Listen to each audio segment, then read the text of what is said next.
या वा गंगा विविधनय कल्लोल विमला बृहज्ज्ञानां भूभिर्जगति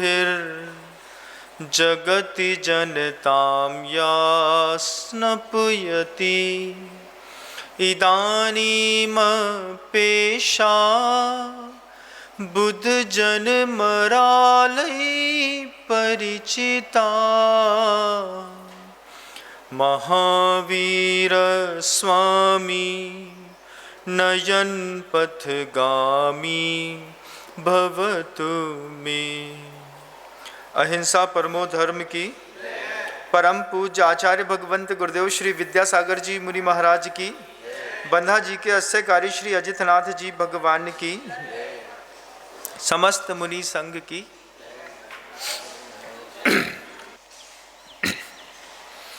पिछले 15 सत्रों में आपने एक हनुमान कथा का रसास्वादन कर रहे थे। पिछले 8-9 दिनों से जैसे मैंने वह कथा बंद करी, बंद करने के बाद जनमानस में ऐसा क्षोभ आ गया कि महाराज श्री वह कथा पुनः शुरू करनी चाहिए। बार बार निरंतर संदेश संकेत मिलने पर मन भाव पूरा हुआ कि वह हनुमान कथा आपके सामने पुनः रखने का प्रयास करता हूँ। पिछले सत्र में YouTube में जो आपने एपिसोड्स 15वां एपिसोड सुना होगा, 15 या 17 जो भी हो, मुझे स्मृति पे नहीं है, उसमें चंद्रगति विद्याधर को वैराग्य हो गया। जब भामंडल के उस दृश्य को देख करके कि भामंडल ने विदग्ध नगर को देख करके, विदग्ध नगर में जो एक मनोहर नाम का और उपनगर था, उस नगर को देख करके जब भामंडल को जाति स्मरण हुआ और उसके जाति स्मरण के कारण वहां पर रहने वाले राजा चंद्रगति को वैराग्य हो गया। वैराग्य भी बड़ा अद्भुत है। दुनिया में 2 प्रकार का सुख है बंधुओं, 2 प्रकार का सुख है, 2 प्रकार का दुख है, 2 प्रकार का धर्म है, 2 प्रकार का वैभव है, 2 प्रकार की शक्तियां हैं, 2 प्रकार के लोग हैं। हर चीज 2 प्रकार का है, 2 प्रकार का धर्म है। एक निमित्त की प्रधानता वाला धर्म है और एक उपादान की प्रधानता वाला धर्म है। एक निमित्त की प्रधानता वाला सुख है, एक उपादान की प्रधानता वाला सुख है। एक निमित्त की प्रधानता वाला वैभव है, एक उपादान की प्रधानता वाला वैभव है। महाराज ये निमित्त और उपादान क्या होता है, थोड़ा और स्पष्ट करें। निमित्त होता है किसी कारण को लेकर के जब हमारे अंतरंग में खुशी होती है, किसी वस्तु को पा करके, किसी व्यक्ति को पा करके, किसी पदार्थ को हाथ में आकर के, किसी भी निमित्त से जब हमारे हृदय के अंदर राग द्वेष की, शांति की, धर्म की स्थितियां बनती हैं, उसको कहते हैं निमित्त वाला धर्म, निमित्त वाला सुख, निमित्त वाला वैभव, निमित्त वाला दुख, निमित्त वाला पुण्य और निमित्त वाला संसार। एक है उपादान वाला सुख, उपादान वाला धर्म, उपादान वाला वैभव, उपादान वाला धर्म। उपादान क्या है महाराज? आत्मा की वह स्वयं की शक्ति, जिस शक्ति के माध्यम से बिना किसी संसारी वस्तुओं को स्पर्श किए भी जीव सुखी रह सकता है। साधुओं को देखिएगा, एंड्रॉयड नहीं, पंखा नहीं, टीवी नहीं, परिवार नहीं, पत्नी नहीं, पुत्र नहीं, पैसा नहीं, व्यवसाय नहीं, ओढ़ने को शरीर पर कपड़ा नहीं, केशलोच करते हैं, एक समय का भोजन शुद्ध मिल गया तो ले लिया, कुछ नहीं, उसके बावजूद चेहरे पर चमक के साथ आत्मसंतुष्टि की झलक उनके चेहरों पर स्पष्ट दिखाई देती है। क्या सुख है महाराज आपको? उपादान वाला सुख है। हमको किसी निमित्त के कारण मैं सुखी होऊंगा, ऐसा जीवन साधु संतों का नहीं होता। कोई आया तो सुखी हो गए, कोई नहीं आया तो दुखी हो गए। ये जीवन शैली साधु संतों की नहीं होती। 2 प्रकार का सुख था। राजा चंद्रगति को ये बात भामंडल के उस जाति स्मरण से बोध को प्राप्त हुई कि अभी तक मैं जो भी जीवन जी रहा था वो निमित्त वाले सुख पर आश्रित था। जब मेरा पुत्र नहीं था तब मुझे लगता था कि पुण्यवती को एक पुत्र हो जाए, पुत्र होने पर मैं सुखी हो जाऊंगा। निमित्त वाला सुख, निमित्त वाली पत्नी, पत्नी से वाला मिलने वाला भी सुख, वो भी निमित्त वाला सुख है। सांसारियों की जो दौड़ है वो निरंतर निमित्त वाले सुख की ओर ही दौड़ती रहती है। निमित्त वाला वैभव, निमित्त वाला धर्म, निमित्त वाला गुरु, वो निमित्त के ऊपर ही जाते हैं। उपादान के ऊपर उनकी दृष्टियां कम पड़ती हैं, क्योंकि आध्यात्मिक जो जीवन जीने वाले पुरुष होते हैं वे निमित्त को छोड़ करके भी जीना जानते हैं। बहुत आनंद आता है उपादान वाले धर्म में, बहुत सुख है उपादान वाले सुख में। आत्मा की स्वयं की शक्ति से स्वयं को अंतर मन में आंख बंद करके वे जो साधु संत हिमालय की पहाड़ियों पर बैठे रहते हैं बिना किसी वस्तु को प्राप्त किए, उनके अंदर की खुशी और आपके जंगलों में, मानवों के जंगलों में बीच पर रहने वाले व्यक्ति की खुशी में बहुत अंतर होता है।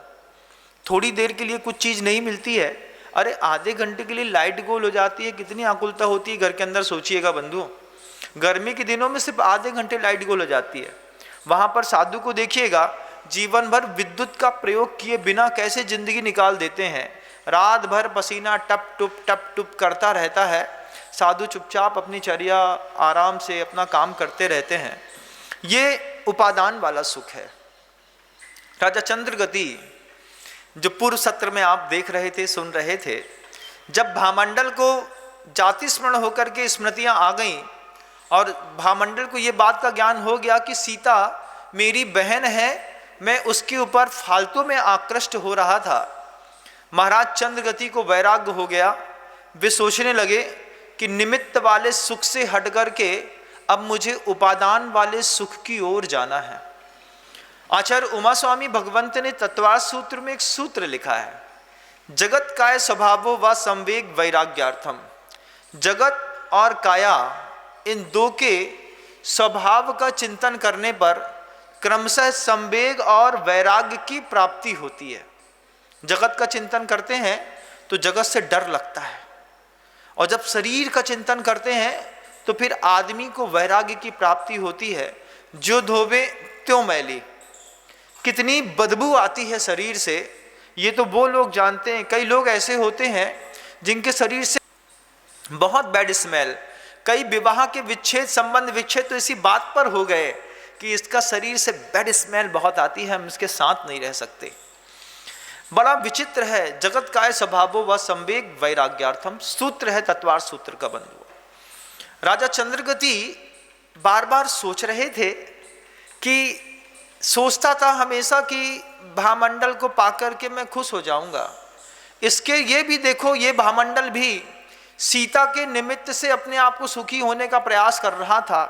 इस भामंडल के लिए मैंने राजा जनक का अपहरण करा करके उसको विद्यार्थ पर्वत की श्रेणी पर उस विद्याधरों की कॉलोनी तक खींच करके ले आया। लेकिन आज जब भामंडल को जाति स्मरण हुआ और जब भामंडल को ये लग रहा है कि सीता मेरी बहन है और ये यहीं पर मूर्छित होकर के गिर पड़ा, यह दृश्य को देख करके राजा चंद्रगति परम बोध को प्राप्त हुए। परम बोध और अत्यंत दुर्लभ संवेग दुनिया में प्रत्येक जीव को प्राप्त नहीं होता। आपको घटनाएं तो आपके घर के अंदर भी रोज घटती हैं, इतनी घटती हैं कि किसी एक घटना को निमित्त बना करके आप भी साधु संत बन सकते हैं। लेकिन हमारी वो जो मोहनी कर्म की स्थिति है वह बार बार हमको उसी घर में घुसाती है, बार बार घुसाती है। वहाँ पे लाते भी पड़ती हैं, उसके बाद भी वहीं पे घुस के रह लेते हैं, रोते हैं, सिसकते हैं, दुबकते हैं, दबते हैं, पीड़ित होते हैं। लेकिन एक बार वीरता का पुरुषार्थ करके घर छोड़ने का कभी प्रयास नहीं करते। मार्ग बहुत सरल है। जैन शासन में साधु बनना इतना सरल है कि 8 वर्ष अंतर मुहूर्त का बालक भी साधु बन के कैवल्य की प्राप्ति कर लेता है। और कठिन में इतना कठिन भी है कि बड़े बड़े महान योद्धा भी साधु के सामने नतमस्तक हो जाते हैं, लेकिन कभी भी इस तरीके का पुरुषार्थ करने की कोशिश नहीं कर पाते। राजा चंद्रगति को वैराग्य हुआ। राजा चंद्रगति ने निमित्त के द्वारा मिलने वाले हर सुख को धिक्कार कर दिया। एक ही चीज उनके मन के अंदर थी कि अब सिर्फ मुझे उपादान के आश्रित धर्म करना है, उपादान से मिलने वाले वैभव को प्राप्त करना है, उपादान से मिलने वाले सुख की प्राप्ति करनी है, उपादान से मिलने वाले धन की ओर अब मेरा आकर्षण है, उपादान की स्त्री मुक्ति ललना को मुझे वरना है, जिसके लिए पूरा का पूरा संसार मिथ्या है। संसार मिथ्या दिख तो रहा है, लेकिन संसार को ऐसे छोड़ा भी नहीं जाता। किसी को वैराग्य हो गया, घर के अंदर देखिएगा कई बार गृहस्थों में से पिता को वैराग्य हो जाता है, अरे महाराज सब बेकार है, संसार बेकार है, पत्नी बेकार है, बच्चे बेकार हैं, पढ़ाई करना बेकार है, दुकान में बैठना बेकार है। वो जा कर के गणेश जी के जैसे चुपचाप बैठे रहते हैं मंदिरों में। वैसे बैठना भी इसका नाम वैराग्य नहीं है। सही तरीके से वैराग्य जब शब्द आपके जीवन में घटित हो तो विधि पूर्वक, राजा चंद्रगति को जैसे ही वैराग्य हुआ, वैराग्य होने के पश्चात राजा चंद्रगति सीधे महाराज साधु के पास दीक्षा लेने नहीं चले गए। राजा चंद्रगति ने विधि पूर्वक वहीं पर एक महोत्सव करके और भामंडल को अपने पूरे के पूरे विद्यानगर की नगरियों का राजा घोषित कर दिया। भामंडल महाराज चंद्रगति के उस राजपद को वहीं पर लेकर के स्थित हो गए। और जब भामंडल ने यह बात ज्ञात हुई भामंडल को कि महाराज चंद्रगति को वैराग्य हो गया है और वो मुनि दीक्षा लेना चाह रहे हैं, तब भामंडल ने महाराज से एक बार मात्र प्रार्थना की कि भगवान, अपने पिता से कहते हैं कि पिताश्री आप अभी इतनी तीव्रता ना दिखाइए। लेकिन महाराज चंद्रगति के संबोधनों में किसी भी प्रकार की जब ये स्थिति दिखाई दी कि महाराज चंद्रगति अब रुकने वाले नहीं है, तो भामंडल ने स्वयं आकर के महाराज चंद्रगति के उस वैराग्य भाव की अनुमोदना करी और उस अनुमोदना की ऐसी महानतम भेरी बजवाई कि पूरे के पूरे लोक में ऐसा क्षोभ मच गया। हर जगह वाद्य यंत्र बजने लगे, भेरियां बजने लगी, नगाड़े बजने लगे। जितनी भी विद्याधरों की स्त्रियां थीं वे अपनी मनोहरा नाम की विशेष प्रकार की बांसुरी लेकर के वहां पर आ गईं। और बांसुरी लेकर के जब स्त्रियों ने बांसुरी का वादन किया, एक एक स्त्री योगिनी जैसी मुग्ध होकर के महाराज चंद्रगति के चारों तरफ बैठ करके जब एक स्वर में बांसुरी का वादन कर रही थी, उस दृश्य को देखने के लिए देवताओं ने भी ऊपर से आंखें खोल ली। निरंतर महानतम उत्सव भामंडल के द्वारा महाराज चंद्रगति के वैराग्य के प्रकरण पे किया गया। बहुत गंभीर उत्सव की ऐसी दिव्य धुनियां बार बार आती रहीं और वहां से वो उत्सव मना करके जब पूरा का पूरा साम्राज्य भामंडल को महाराज चंद्रगति ने सौंप दिया, उसके बाद महाराज चंद्रगति ने यह पता किया कि सर्वभूत हित नाम के मुनिराज कहाँ पर विराजमान है। उन्होंने देखा कि सर्वभूत नामक मुनिराज अयोध्या नगरी के बाहर महेंद्रोदय नामक उद्यान पर विराजमान है। महाराज चंद्रगति अपने पूरे परिकर के साथ लेकर के और महेंद्रोदय नामक उद्यान के समीप उतर करके और सर्वभूत हित नामक मुनिराज के चरणों में जाकर के नमोस्तु करते हैं। नमोस्तु निवेदित करते हुए प्रार्थना करते हैं कि भगवान, मुझे संसार से हर तरीके का वैराग्य हो गया है। हर तरीका मतलब संसार में 3 प्रकार का वैराग्य, संसार का वैराग्य, शरीर का वैराग्य और भोगों का वैराग्य। आप कभी जब शांति विधान करते हैं उसमें भी पढ़ते हैं, संसार शरीर भोग से निर्वेद दीक्षादायकम। ऐसे आप अंतिम के 10 जब पद शेष रहते हैं अर्घ चढ़ाने के, उस वक्त आप इस तरीके का अर्घ भी चढ़ाते हैं, सिद्ध साक्षी दीक्षा प्रदायक जी अनर्घ पद प्राप्त है अर्घम निर्वपामति स्वाहा करते हैं।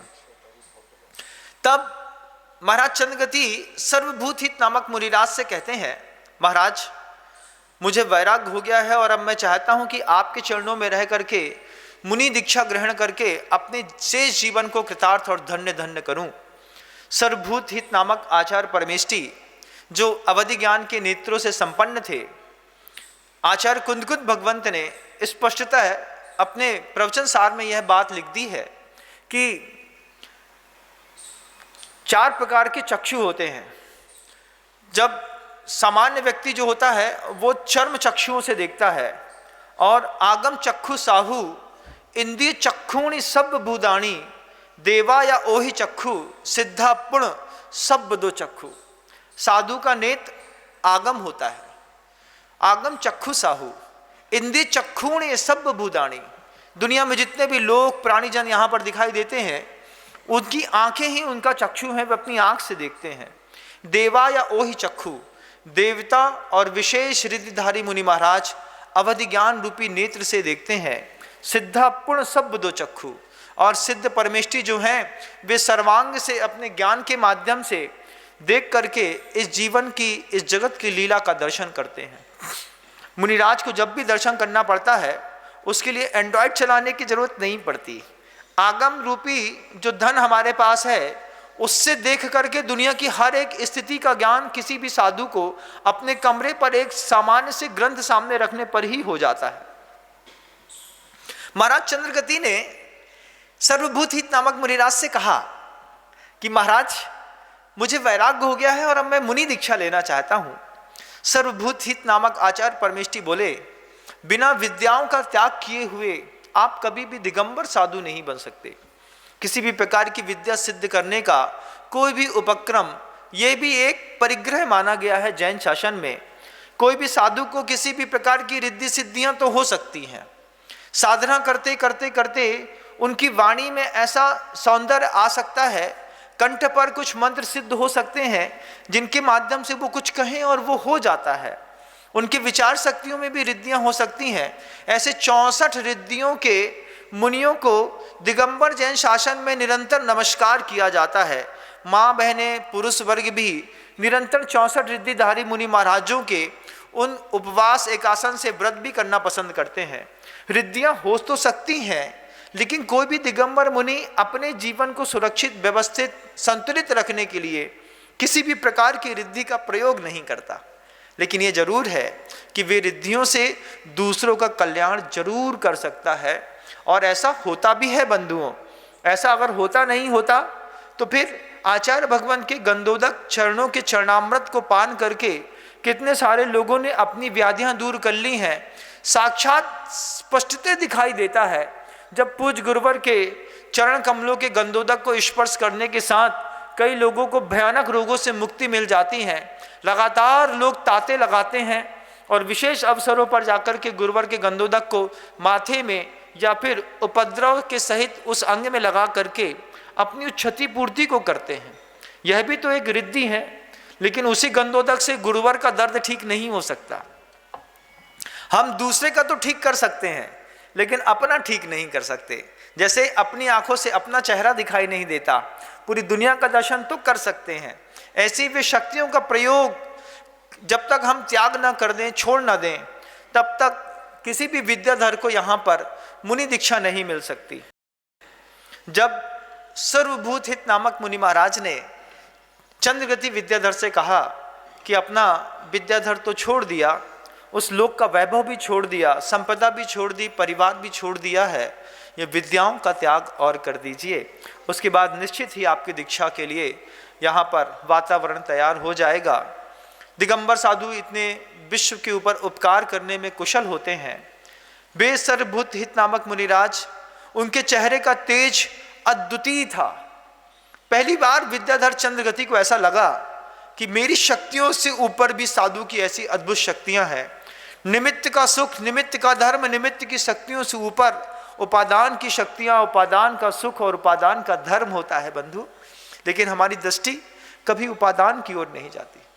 कभी भी मंदिर के अंदर जब तक भगवान को ऐसा देखे नहीं तब तक धर्म ध्यान नहीं कर पाते। लेकिन महानतम साधु तो आंख बंद करके अपने उपादान के सुख में जब लीन होते हैं, सिंह और व्याघ्र जैसे क्रूर पशु भी उनकी उस शांत मुद्रा को देख करके उनके सामने परिक्रमा लगा देने लगते हैं। अद्भुत है वह उपादान का सुख। आचार्य अमृतचंद भगवान तो साफ साफ कहते हैं, अयि कृतमपि मृत्वा तत्व कौतूहली सन अनुभव भव मूर्ते पार्श्ववर्ती मुहूर्तम। एक अंतर मुहूर्त के लिए ही सही, लेकिन उपादान के सुख की ओर अपनी दृष्टि को लेकर के जा। अंतर मुहूर्त के लिए ही सही, लेकिन उस सुख को एक बार देखने का प्रयास कर, जिसको बड़े बड़े योगी इस शर्त पर जीते हैं। कोई साधु ठंडी में ठंड सहन करता है, गर्मी में गर्मी सहन करता है, उपवास करता है, केसलोच करता है, दिगंबरत्व को धारण करता है, पैदल विहार करता है। एक दो दिन नहीं करता बंधु, जीवन भर करता है। इसलिए नहीं करता कि तपस्या, बाहरी तपस्या करते करते करते बहुत बड़ा पुण्य एकत्रित कर लेगा। ये बाहरी तपस्याएं भी साधु की उस उपादान के सुख का सिर्फ निमित्त मात्र हैं। लेकिन जब वो सामायिक में बैठता है, अहम इक्खो खलु सद्धो दंसण नान मयो सदा रूबी, इस गाथाओं को अपने जीवन में चरितार्थ करता है, अंतर्मुखी होता है और अपने आप में बाहर से शरीर में पीड़ा होने के बावजूद जब मुस्कुराते चेहरे में वह प्रसन्न मुख से घंटों की समाइक करता है, उस उपादान के सुख के लिए आचार्य अमृतचंद स्वामी कहते हैं, मरता मरता मर जा, लेकिन एक बार तो ऐसा कुछ कर जा। चंद्रगति विद्याधर को उस उपादान के सुख की ओर ललक आ गई। सर्वभूत मुनि महाराज ने कहा, विद्याओं का त्याग करो। मुनि महाराज के चरणों में बुद्धिपूर्वक विद्याओं को वहां पर छोड़ने के साथ ही जैसे ही आचार्य महाराज ने चंद्रगति विद्याधर के मस्तक पर अपना हाथ रखा, भामंडल और जितने के जितने विद्याधर थे उन सारे विद्याधरों ने महेंद्रोदय नामक जो उद्यान था, उस उद्यान में अपनी विद्या के माध्यम से सोने के गोपुरों के साथ एक ऐसा बड़ा विशाल कोट तैयार कर दिया, बड़े बड़े महल तैयार कर दिए और पूरे महेंद्रोदय नामक उद्यान को विद्याधर की नगरियों में परिवर्तित कर दिया। रात में ही संध्या हो चली। सर्वभूत हित मुनिराज सूर्यास्त देखते हुए ही कायोत्सर्ग पूर्वक योगी भक्ति पढ़ के और उन्होंने मौन ग्रहण कर लिया। महाराज एक शांत शिला पर बैठे थे, लेकिन यह साधु का धर्म था शांत बैठना। विद्याधरों के पूरी की पूरी नगरियों पर हल्ला था कि चंद्रगति महाराज जो हैं कल मुनि दीक्षा लेने जा रहे हैं। रात में उनके उस उत्सव के लिए ऐसा अभूतपूर्व आयोजन सारे के सारे विद्याधरों ने किया। जब विद्याधरों ने देखा कि इस कर्म भूमि पर अंधेरा हो गया है और अंधेरा हो जाने पर घनघोर अंधेरा दिखाई दे रहा है, तब अपने आप स्वतः प्रकाशित करने वाले वे बड़ी बड़ी मणियों और पाषाणों को लेकर के विद्याधरों के जितने भी लोग थे, उन लोगों ने विमानों में खड़े होकर के कृत्रिम प्रकाश के माध्यम से महेंद्रोदय नामक उद्यान पे अद्भुत प्रकाश बिखेर दिया। जब विद्याधरों की स्त्रियां रात के घनघोर अंधेरे में एक दूसरे को वह मणि फेंकती, तो लाल मणि का जब दिव्य प्रकाश यहाँ से वहाँ जाता और वहाँ से यहाँ जाता, ठीक वैसे ही जैसे जब कभी आप अनार का दाना आसमान पे फेंकते हैं, उनमें से कभी लाल, कभी हरा, कभी नीला, कभी सफ़ेद रंग निकलता है, ऐसा अद्भुत जैसा रंग देख करके आपको प्रसन्नता होती है। महेंद्रोदय नामक उद्यान के चारों तरफ इस तरीके के रत्नों का अभूतपूर्व प्रकाश फैल गया। स्त्रियां अपने हाथों में मणि ली हुई थीं जिससे प्रकाश निकल रहे थे। उन स्त्रियों के पीछे उनके पति खड़े हुए थे। उन पतियों के हाथ में मनोरम वाद्य यंत्र थे।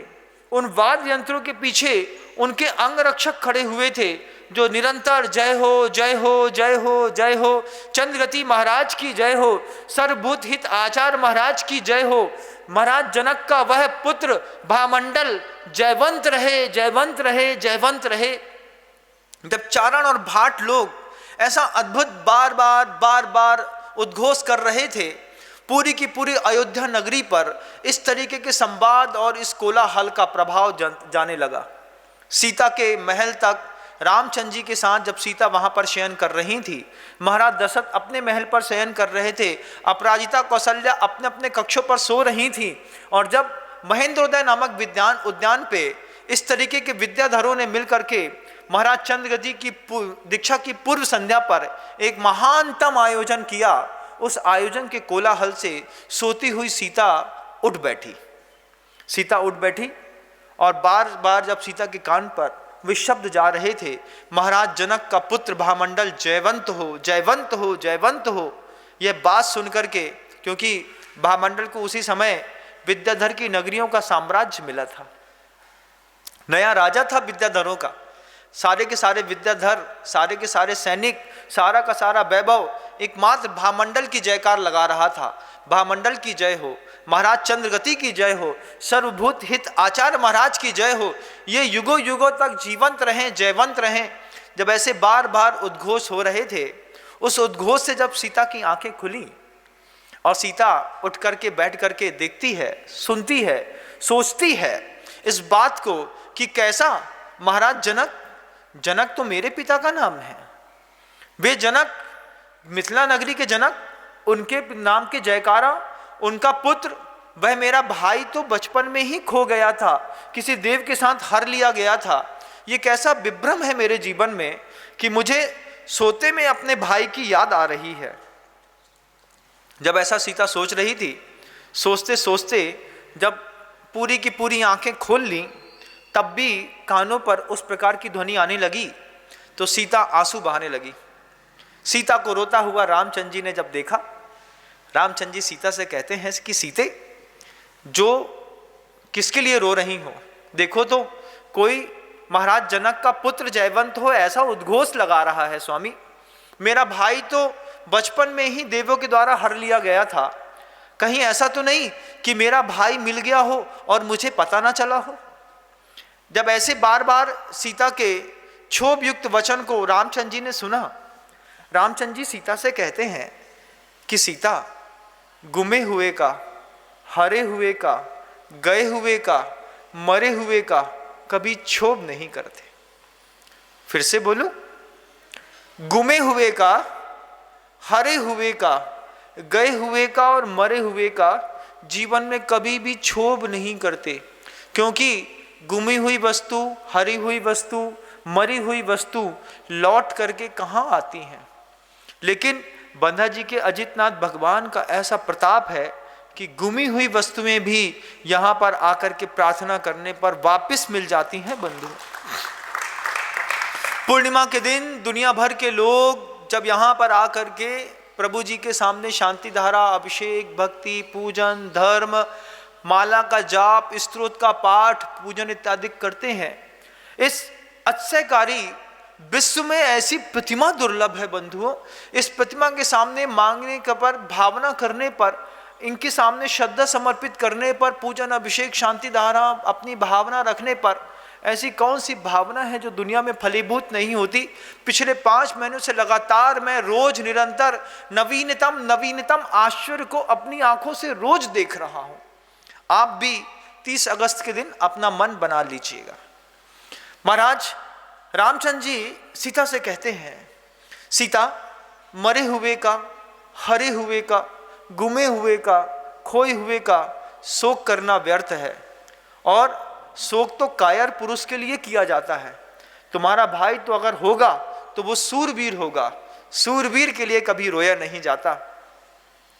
रात्रि में रामचंद्र जी ने भी सुना कि निरंतर आवाजें आ रही हैं, जयकार की दिग्घोष हो रही हैं। दशरथ की निद्रा भी उस घोष को सुनकर के उठ गई और वे उठ करके बोले कि द्वारपाल से पूछा क्या हो रहा है। तब द्वारपाल ने पूरा संदेश जाकर के बताया कि अयोध्या के बाहर महेंद्रोदय नामक उद्यान पे सर्वभूत हित नामक आचार्य महाराज जो विराजमान थे, उन आचार्य परमेष्ठी के समक्ष चंद्रगति नाम का विद्याधर दीक्षा लेने जा रहा है, और उस चंद्रगति विद्याधर के वैराग्य की अनुमोदना के लिए इस तरीके का भारी महोत्सव इस महेंद्रोदय नामक उद्यान पर जितने विद्याधर हैं वे सब आकर के आकाश में कर रहे हैं। बड़ा अभूतपूर्व अवसर और माहौल वहां पर दिखाई दे रहा है। मैं वहां गया, देखा तो देखता रह गया। जब महाराज दशरथ ने रात्रि में इस तरीके का संवाद अपने द्वारपाल के माध्यम से सुना, महाराज दशरथ ने रात्रि में ही संदेश दे दिए। सुबह पूरा परिकर वैभव के साथ तैयार रहे, आचार्य महाराज की पूजा के साथ हमें दीक्षा की अनुमोदना करने के लिए वहां पर जाना है। अंतःपुर में अभी रात्रि व्यतीत तो हुई नहीं थी, लेकिन तैयारियां शुरू हो गई। महिलाएं अपने वस्त्र इत्यादि आभूषणों को फिर से देखने लगीं। पूरे घर में, जैसे आप दीपावली के माहौल में देखिएगा, जब आपके घर के अंदर लाड़ू चढ़ाए जाते हैं, दीपावली भगवान महावीर स्वामी के निर्वाण कल्याणक महोत्सव में रात को 3 बजे ही माँ उठा देती है, बेटा उठो, नहा लो, ठंडा ठंडा पानी है, गर्म पानी मिल जाता है, नहा लेते हैं, धो लेते हैं, नए कपड़े पहन लेते हैं। सुबह सुबह इस बात की रहती है, भैया 4:30-5 बज गए हैं, मंदिर जाना है, पूजा करनी है, भगवान को लाडू चढ़ाना है, कहीं लेट ना हो जाए। अभी भी हमें तो बचपन का वो दृश्य आज भी याद है। रात को 3:30 बजे माँ ने उठा दिया, बेटा उठ, भगवान महावीर का निर्माण कल्याणक महोत्सव है। अभी तो पंचम काल के सावक पता नहीं कितने बजे दिन तक सुबह भी सोते होंगे, वही जानेंगे। लेकिन महाराज दशरथ ने जैसे ही अंतरपुर में बोला कि सुबह सुबह चल करके चंद्रगति विद्याधर के उस दीक्षा महोत्सव का हमें अनुमोदना भी करनी है और आचार्य महाराज की पूजन भी करनी है, परिकर तैयार हो जाए। रामचंद्र सीता से कहते हैं कि सीते, अब जब पिताजी ने आज्ञा दे ही दी है तो थोड़ी देर का और धैर्य धारण करो। सुबह चल करके अपन स्वयं वहाँ पर जाकर के देखेंगे कि किस तरीके से, कहाँ से कैसी ध्वनियाँ आ रही हैं। राजा महाराजा बड़े आदमी का घर से देर रात्रि को निकलना ठीक नहीं माना जाता है। स्त्रियों का तो देर रात्रि में घर से निकलना बिल्कुल भी ठीक नहीं माना जाता है। यह बातें कह करके रामचंद्र जी ने सीता को रात्रि गमन से रोक दिया। हमारे घरों के अंदर भी आप कभी देखिएगा, जब लेट नाइट जो पार्टियां आप करते हैं, उस लेट नाइट पार्टी में कहीं ऐसा तो नहीं कि आपके घर की महिलाएं भी रात को 12-1 बजे घर के अंदर प्रवेश करती हैं। अरे लेट हो गए, वहाँ पे एक पार्टी थी, रात के 11:30 बज गया, 12 बज गया। जबकि स्त्री धन तो ऐसा है कि निश्चित समय पर सूर्यास्त के बाद भोजन इत्यादि से निवृत्त होकर देव पूजन इत्यादि करके अपने घरों में स्थापित होकर के अपने परिवार को और समृद्ध करने के लिए उपयोगमयी होता है बंधुओं। उस उपयोग की अद्भुत धारा के साथ जैसे तैसे सुबह कब हो गई पता भी ना चला। जब सूर्य उदित होने को आया, महाराज दशरथ अपने पूरे सैन्य दल बल परिकर के साथ, हाथी घोड़े बाजे ढोल धमाके, स्त्रियां पुरुष रक्षक दल सबको लेकर के जब महाराज दशरथ अपने पूरे वैभव के साथ बैठे तो सबसे आगे महाराज दशरथ का रथ चल रहा था। उसके पीछे रामचंद्र जी और सीता बैठे थे। फिर भरत शत्रुघ्न इत्यादि धीरे धीरे करके एक एक अपने युवराज अपने अपने रथों पर बैठ करके जब मार्ग से निकले तो मार्ग की शोभा देखते बनती थी। महेंद्रोदय नामक उद्यान और महाराज दशरथ के राजमहल के बीच की दूरी देखते ही देखते पूरी जनता से खचाखच भर गई। रक्षक दल को निरंतर जनता को किनारे करना पड़ रहा था। मार्ग से जब महाराज दशरथ अपने रथ को लेकर के महेंद्रोदय नामक उद्यान पर पहुंचे, वहां पर दिगंबर साधु के दर्शन करके महाराज दशरथ को अभूतपूर्व शांति मिली। महेंद्रोदय नामक उद्यान पर मुनिराज बैठे हैं। उपवन पर आसन रूढ़ उन मुनिराज के चारों तरफ जब महाराज दशरथ ने ऐसी दृष्टि घुमाई तो देखा कि हमने अयोध्या के बाहर इतना बड़ा कभी ना स्वर्ण का ठोस सोने का कोट देखा है, ना गोपुर देखा है, ना ऐसे महल देखे हैं, ना ऐसी स्त्रियां देखी हैं, ना ऐसे सिंहासन देखे हैं, ना ऐसा विमान देखे हैं। ऐसा पहली बार जब महाराज दशरथ ने विद्याधरों की नगरियों का वो अभूतपूर्व वैभव देखा तो महाराज दशरथ भी देखते रह गए, रामचंद्र जी भी देखते रह गए, माता सीता भी देखती रह गईं और सब जाकर के महाराज के चरणों में बारंबार नमस्कार करके बैठे। और वहाँ पर सर्वभूत हित महाराज जब पूरी जनता बैठ गई, एक तरफ पूरे के पूरे विद्याधर के राजा महाराजा और स्त्रियां बैठी थीं, एक तरफ पूरे भूमि गोचरी कर्म भूमि के मनुष्य महाराज दशरथ भरत शत्रुघ्न राम लक्ष्मण सीता इत्यादि अपने पूरे सैन्य बल के साथ बैठे थे। विद्याधर भूमि गोचरियों को देख रहे थे और भूमि गोचरियों का वैभव पूरे के पूरे विद्याधर के देवताओं को देखने के लिए लगा था। आज भी ऐसी स्थिति बनती है। हर इंसान देवता बनना चाहता है, सबको स्वर्ग चाहिए, कुछ और चाहिए नहीं, मोक्ष नहीं चाहिए तुमको। कहाँ जाना है? अरे भगवान अब तो हमारे स्वर्ग जावे को टाइम आ गया। इच्छा है बचपन से स्वर्ग जाने की, स्वर्ग जाना है, स्वर्ग जाना है, स्वर्ग जाना है। हर इंसान देवता बनना चाहता है और हर देवता के अंदर इस बात की लालसा है कि कब मुझे मनुष्य जन्म मिले। हर देवता चाहता है। आप कभी सोचिएगा कि पूरे के पूरे महाराज दशरथ सामने विद्याधर को देख रहे थे और विद्याधर जितने के थे वे सब भूमि गोचरियों को देख रहे थे। विद्याधर सोच रहे थे कि भूमि गोचरी इनका कैसा पुण्य है, दिगंबर शासन यहाँ पर विद्यमान है, यहाँ पर मुनिराज विद्यमान है, यहाँ पर दीक्षाओं का वातावरण बना हुआ है और यहाँ पर महाराज दशरथ को इन सर्वभूत आचार्य मुनिराज की सेवा करने का मौका भी मिल रहा है। महाराज दशरथ सोच रहे थे ऐसे अभूतपूर्व मनुष्य तो हमने जीवन में इतने सौंदर्य संपन्न, नेत्र संपन्न, वैभव संपन्न, रिद्धि संपन्न, ऐसे धन संपन्न कभी देखा ही नहीं। दोनों एक दूसरे को देखते गए कि अचानक महाराज दशरथ ने अपने पूरे उपयोग को बदल करके और सर्वभूत हित मुनिराज के चरणों पर स्थापित कर दिया। सुबह सुबह होने को थी, सूरज ने अपनी प्रखर किरणों को अभी सूर्यमंडल पर पूरा बिखेरा भी नहीं था, और सर्वभूत आचार्य मुनि महाराज ने महाराज दशरथ के द्वारा लाई गई उस शुद्ध द्रव्य से, प्रासुक द्रव्य से वहां पर चंद्रगति विद्याधर को दीक्षा दे दी। जैसे ही वो चंद्रगति विद्याधर ने आचार्य सर्वभूत हित मुनिराज के माध्यम से केश लोंच करने के बाद दिगंबर रूप को धारण किया, सारे के सारे विद्याधरों ने आकाश में बहुत सारे वाद्य यंत्र बजाना शुरू कर दिए, ढोल बजने लगे, पुष्प वृष्टियां करने लगे, और वह अभूतपूर्व महोत्सव उस पूरे के पूरे दीक्षा का ऐसा अभूतपूर्व वर्णन था कि एक दूसरे में पहली बार ऐसा हुआ कि भूमि गोचरी और विद्याधर दोनों एक दूसरे के आमने सामने खड़े होकर के किसी विद्याधर का ऐसा अभूतपूर्व दीक्षा का महोत्सव देख रहे थे। जब पूरी दीक्षा का कार्यक्रम संपन्न हो गया, संपन्न होने के पश्चात सर्वभूत हित मुनिराज के बगल में चमचमाती देह को लेकर के जब चंद्रगति विद्याधर बैठे, विद्याधर में चंद्रगति विद्याधर जरूर बड़े हो गए थे, लेकिन उनकी यौवन संपन्नता आज भी किसी कुमार के जैसे दिखाई देती थी। चमचमाती हुई दृष्टि में जब पहली बार सूर्य की प्रखर किरणें पड़ी, दिगंबर रूप उस पर सूर्य की किरणें पड़ रही थी, पहली बार पूरा का पूरा शरीर ऐसा स्वर्ण की कांति के जैसे चंद्रगति मुनि महाराज का चमचमा रहा था। उस दिगंबर मुद्रा को देख करके सहसा ही सर्वभूत मुनिराज के मुख से वो शब्द निकल पड़े, प्रशांत रूपाय दिगंबराय देवाधिदेवाय नमो जिनाय। बार बार सर्वभूत हित मुनि महाराज अपने मुख से चंद्रगति विद्याधर को देख करके, मुनिराज को देख करके जब शांत ऐसे निराकुल होकर के बैठे थे, और महाराज सर्वभूत हित मुनिराज उन अपने शिष्य को, नवीनतम शिष्य को देख करके बार बार मुख से बोले जा रहे थे, प्रशांत रूपाय दिगंबराय देवाधिदेवाय नमो जिनाय, प्रशांत रूपाय दिगंबराय देवाधिदेवाय नमो जिनाय।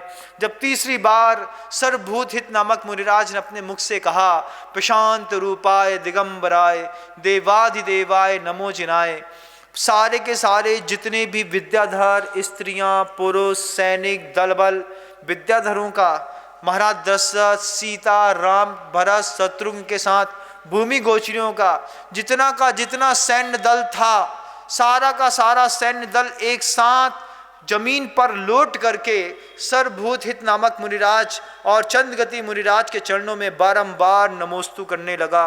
हे भगवान, आपके चरणों में बारंबार नमस्कार है, नमस्कार है, नमस्कार है।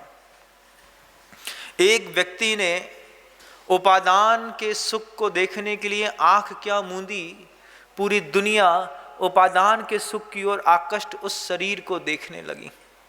ऐसा चमचमाता हुआ शरीर देख करके देवताओं में भी, वो विद्याधरों में भी कई विद्याधरों को वैराग्य हो गया। अपने ज्ञान और श्रद्धा को आचरण में नहीं ला पाने का दर्द आज भी कई लोगों को होता है। उस वक्त भी हुआ जब कई विद्याधरों ने ऐसी अभूतपूर्व दीक्षा का कार्यक्रम देख लिया। विद्याधरों को लगा काश हम भी दिगंबर मुनि बन गए होते। पता तो चल रहा है कि मोक्ष मार्ग यही है, सत्य यही है, यथार्थ यही है, जाना यहीं पर है, लेकिन क्या करे, चारित्र मोहनी कर्म का ऐसा उदय है कि संसार छूट नहीं पा रहा। पुरुषार्थ करने के बाद भी हम कभी छोड़ नहीं पा रहे। अपना ज्ञान, अपनी श्रद्धा को आचरण पे ना ला पाने का दर्द जब विद्याधरों में चर्चा होने लगी तो एक विद्याधर कहता है, महाराज श्रेणिक के जीवन से पूछो किस तरीके से वो आचरण और ज्ञान होने के बावजूद, श्रद्धा और ज्ञान होने के बावजूद आचरण में ना पाए, छायिक सम्यक दृष्टि होने के बावजूद चले गए। कृष्ण से पूछो जब द्वैपायन के माध्यम से द्वारिका जलेगी, ऐसे उद्घोष केवली के द्वारा हो गया और कृष्ण स्वयं दीक्षा न ले पाए और पूरे देश में घोषणा कर दी, जिसको दीक्षा लेनी है, मुनि बनना है, यहाँ से जाए, अपना आत्मकल्याण करे, क्योंकि 12 वर्ष के बाद तो ये द्वारिका जल ही जाएगी। श्रद्धा और ज्ञान को आचरण में न ला पाने का बहुत दर्द होता है, बहुत दर्द होता है। और जो लोग आचरण में लाने के बाद छोड़ करके पुनः घर में स्थापित हो जाते हैं, उनका भी दर्द कम नहीं होता बंधु। समाज उनको किन्हीं भी दृष्टियों से देखती हो कि जिन्होंने दीक्षा छोड़ दी है, लेकिन जिसने भी मुनि दीक्षा का जीवन जिया है उसको जिंदगी भर अपने आप अंतर्मन में अफसोस होता है कि मुझे ऐसा सौंदर्यमय मार्ग मिला था और मैंने एक रमा के चक्कर में, एक पुत्र के चक्कर में, थोड़ी सी वासना के चक्कर में, तुमने जानो ना रतन को मोल, हिरादव घीरा ककरन में। ये कंकर है बंधुओं, हाथ पे नहीं आती है स्त्री तो हाथ में आने की इच्छा करता है इंसान, हाथ में आ जाती है तो अपराध बोध और दुर्भावनाओं से ग्रसित होकर के वैराग्य को स्वीकार करता है। संसार में जितने भी जीव हैं आज भी कर्म भूमि पे बंधुओं, जिन्होंने दीक्षा एक बार ली और लेकर के छोड़ दी, उनको उपेक्षा की दृष्टि से मत देखना। वे तो स्वयं अपने आप को उपेक्षा की दृष्टि से देखते हैं। उनको स्वयं लगता है जिसने एक बार उपादान का सुख भोग लिया है वो निमित्त के सुख को भोग ही नहीं पाता। निमित्त के सुख को भोगते भोगते जब कभी भी उस जीव आत्मा की दृष्टि उपादान के सुख की ओर जाती है, उसको हमेशा इस बात का अपराध होता है, क्या निराकुल जीवन था, एक समय भोजन करता था, पेड़ों के नीचे बैठ करके नमोस्तु करते हुए, भगवान की आवर्त परिक्रमा करते हुए ध्यान में लीन हो जाता था, आज कहाँ फंस गया, कागज कलम पे उलझा है, कोई 8 आने के चरन्नी के जीरे धनिया मूंग मोठ को बेचने में उलझा है, कोई 2-5 मीटर कपड़ा काटने में उलझा है, कोई जनरल स्टोर में उलझा है। इनका दर्द तो ये खुद जानते हैं, इनका दर्द आप क्या जानोगे। दीक्षा छोड़ने का दर्द तो उनको पता है जिनने दीक्षा छोड़ दी। उनको उपेक्षा की दृष्टि से मत देखना, वो खुद उपेक्षित हैं, अपनी नजरों में वो स्वयं उपेक्षित है, हम उनकी उपेक्षा क्या करेंगे। यहाँ पर इस तरीके का अद्भुतपूर्व माहौल जब पूरा बन चुका, हो चुकी ये पूरी घटनाएं, पूरा वैराग्य का समोषण बन गया, सबने बारंबार नमोस्तु किया, वे विद्याधर आपस में चर्चा करने लगे, हमें भी वैराग्य तो हो रहा है लेकिन हम दीक्षा ले नहीं पा रहे हैं। सोचते सोचते 3 दिन निकल गए और 3 दिन के अभूतपूर्व महोत्सव को मना करके सर्वभूत हित नामक मुनि महाराज और चंद्रगति मुनि महाराज की उसी नगरी पर पालना कराने के बाद सारे के सारे विद्याधर अपने विद्याधर के लोक में जाने के लिए उद्यत हुए। इतने में महाराज दशरथ ने पूछ लिया, महाराज दशरथ ने पूछा कि महाराज कृपा करके एक बात को बताएं कि चंद्रगति विद्याधर को जबकि उनके पास इतना वैभव है, वैराग्य क्यों हो गया। जब यह प्रश्न आचार्य महाराज सर्वभूत आचार्य महाराज से महाराज दशरथ ने पूछा कि महाराज चंद्रगति को किस कारण से वैराग्य हुआ है, यह बात के उत्तर में सर्वभूत हित नामक मुनिराज ने पूरा का पूरा वह वृत्तांत बतलाया कि कैसे भामंडल सीता के ऊपर आकृष्ट हुआ था, सीता के आकर्षण के चक्कर में भामंडल यहाँ पर आ रहा था, यहाँ पर आते हुए विदग्ध नगर के मनोहर नामक नगर में देख करके भामंडल को जाति स्मरण हुआ और जाति स्मरण होने पर जब भामंडल को यह ज्ञात हुआ कि सीता मेरी बहन है, ये शब्द जब आचार्य सर्वभूत हित मुनिराज बोल रहे थे, उस वक्त महाराज दशरथ, सीता, राम, भरत, शत्रुघ्न सारे के सारे लोग मिलकर के देशना को सुन रहे थे। और देशना को सुनते साथ ही जब सीता के कर्णपुटों पर यह बात गई कि भामंडल मेरा भाई है, भामंडल को ज्ञात हुआ है कि सीता मेरी बहन है, यह सुनकर के ही सीता की आंख से टप टप टप टप करके आंसू गिरने लगे। वो विद्याधरों की उतनी की सारी जनता के बीच में एकमात्र भामंडल को देख रही थी कि भामंडल कौन है, कहाँ पर है, कौन भामंडल है। और भामंडल को देख करके जैसे ही उनको ज्ञात हुआ कि ये ही भामंडल है और सीता की दृष्टि अपने भाई भामंडल पर रुक गई। सभा की अपनी मर्यादा थी, गुरु का उपदेश चल रहा था, लेकिन सीता निरंतर भामंडल को देख करके दूर से मुस्कुरा भी रही थी और टप टप आंसू बहा रही थी। भामंडल आंख बंद करके शांति पूर्वक अपनी उस जाति में स्मरण में खोए थे।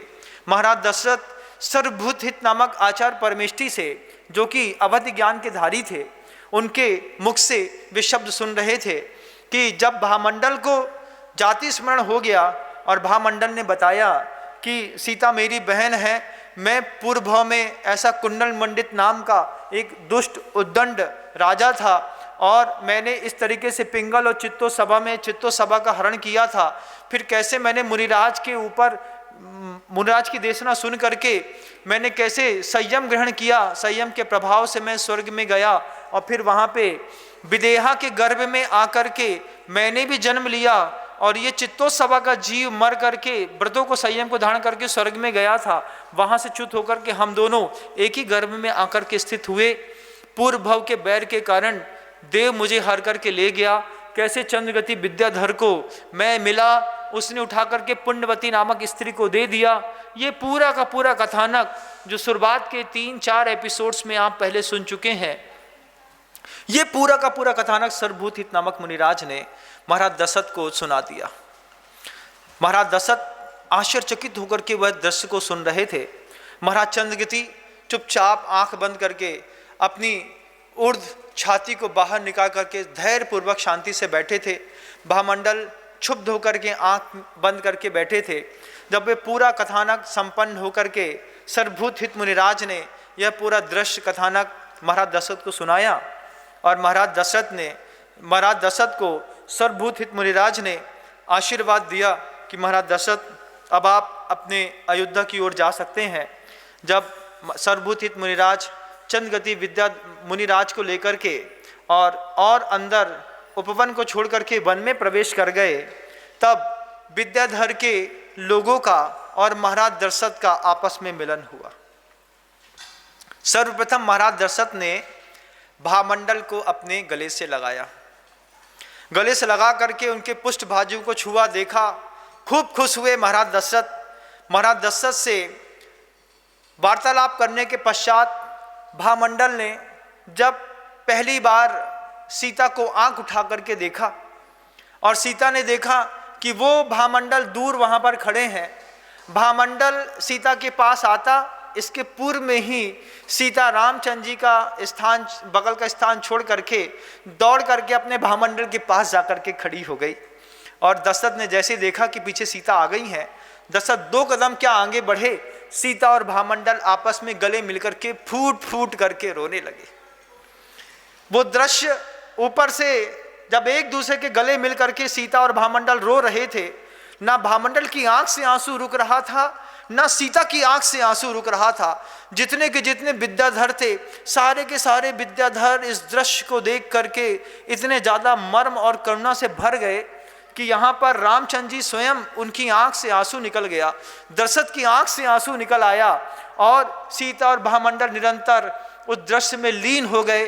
बहुत देर तक जब दोनों आपस में एक दूसरे के गले से लिपट करके रो रहे थे, पूरे के पूरे विद्याधरों में उस दृश्य को देख करके अभूतपूर्व सुख की प्राप्ति हो रही थी। आगे क्या हुआ, इसके लिए हम कल पुनः उपस्थित होंगे। अभी आपका समय हो गया है, मैं शब्दों को विराम देता हूं, कल पुनः प्रयास करूंगा। गुरुदेव श्री विद्यासागर जी मुनि महाराज की। जा वाणी के ज्ञान से सूझे लोका लोक, सो वाणी मस्तक नमु सदा देत हूँ धोख। हे जिनवाणी भारती तो है जपो दिन रैन, जो तेरी शरणा गहे सो पावे सुख चैन।